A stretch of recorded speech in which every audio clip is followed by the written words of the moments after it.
Charlotte's Web, Chapter 4, called Loneliness. The next day was rainy and dark. Rain fell on the roof of the barn and dripped steadily from the eaves. Rain fell in the barnyard and ran in crooked courses down into the lane where thistles and pigweed grew. Rain spattered against Mrs. Zuckerman's kitchen windows and came gushing out of the downspouts. Rain fell on the backs of the sheep as they grazed in the meadow. When the sheep, tired of standing in the rain, they walked slowly up the lane and into the fold. Rain upset Wilbur's plans. Wilbur had planned to go out this day and dig a new hole in his yard. He had other plans too.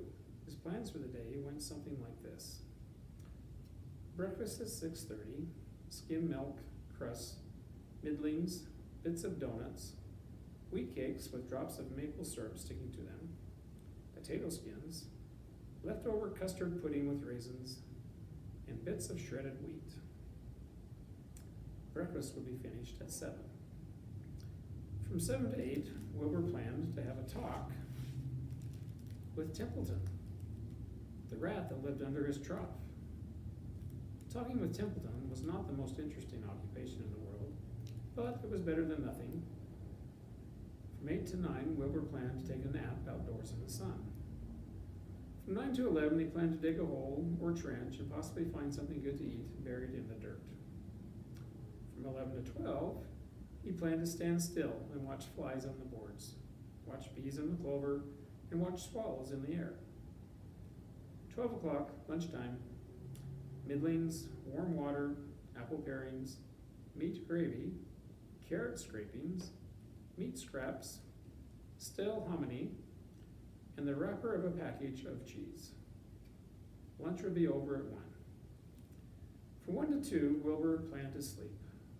From 2 to 3, he planned to scratch itchy places by rubbing against the fence. From 3 to 4, he planned to stand perfectly still and think of what it was like to be alive and to wait for Fern.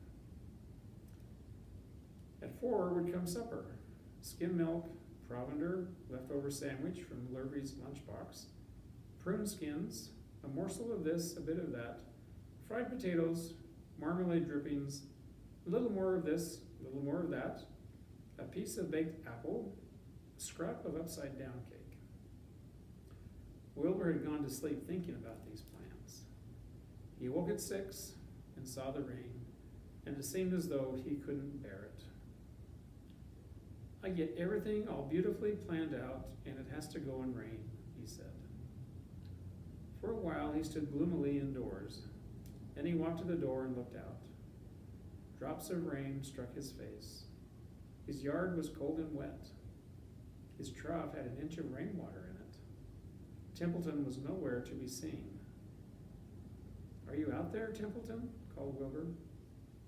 There was no answer. Suddenly, Wilbur felt lonely and friendless.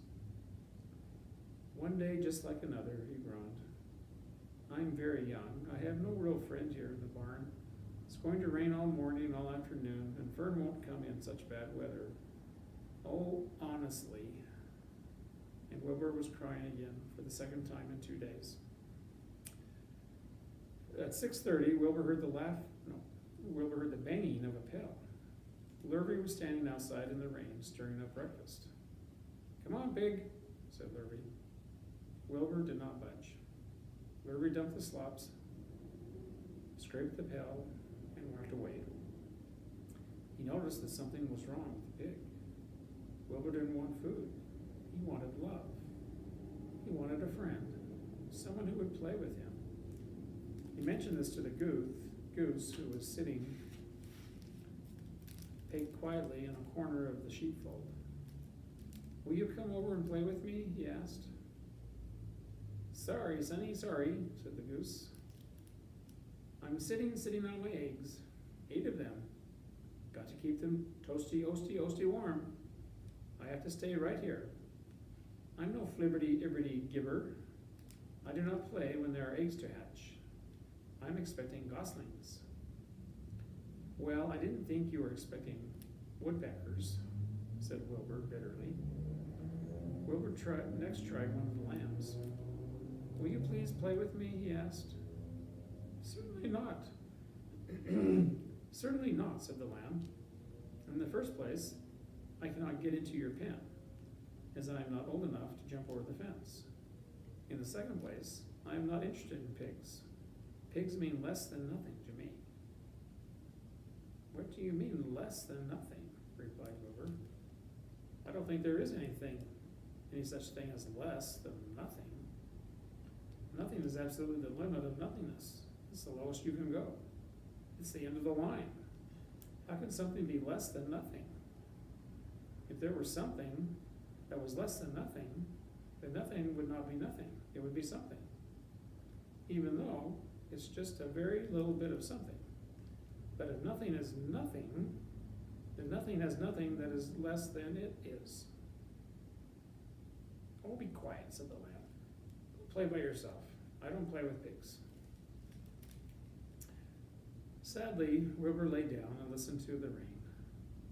Soon he saw the rat climbing down a slanting board that he used as a stairway. There's a drawing here of the lamb walking away from Wilbur.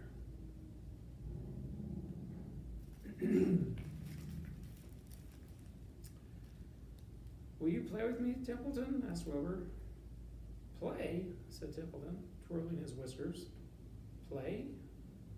I hardly know the meaning of the word. Well, said Wilbur, it means to have fun, to frolic, to run and skip and make merry. I never do those things if I can avoid them, replied the rat, sourly. I prefer to spend my time eating, gnawing, spying, and hiding. I'm a glutton, but not a merrymaker. Right now, I am on my way to your trough to eat your breakfast, since you haven't got sense enough to eat it yourself. And Templeton the rat crept stealthily along the wall and disappeared into a private tunnel that he had dug between the door and the trough in Wilbur's yard. Templeton was a crafty rat, and he had things pretty much his own way. The tunnel was an example of his skill and cunning. The tunnel enabled him to get from the barn to his hiding place under the pig trough without coming out into the open. He had tunnels and runways all over Mr. Zuckerman's farm and could get from one place to another without being seen. Usually he slept during the daytime and was abroad only after dark. Wilbur watched him disappear into his tunnel. In a moment he saw the rat's sharp nose poke out from underneath the wooden trough. Cautiously, Templeton pulled himself up over the edge of the trough. This was almost more than Wilbur could stand, on this dreary, rainy day, to see his breakfast being eaten by somebody else. He knew Templeton was getting soaked out there in the pouring rain, but even that didn't comfort him. Friendless, dejected, and hungry, he threw himself down in the manure and sobbed.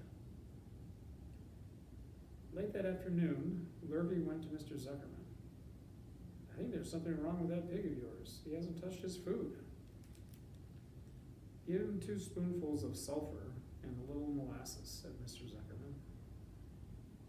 Wilbur couldn't believe what was happening to him when Lurvy caught him and forced the medicine down his throat. This was certainly the worst day of his life. He didn't know whether he could endure the awful loneliness anymore. Here's a drawing of Wilbur being so sad, laying there.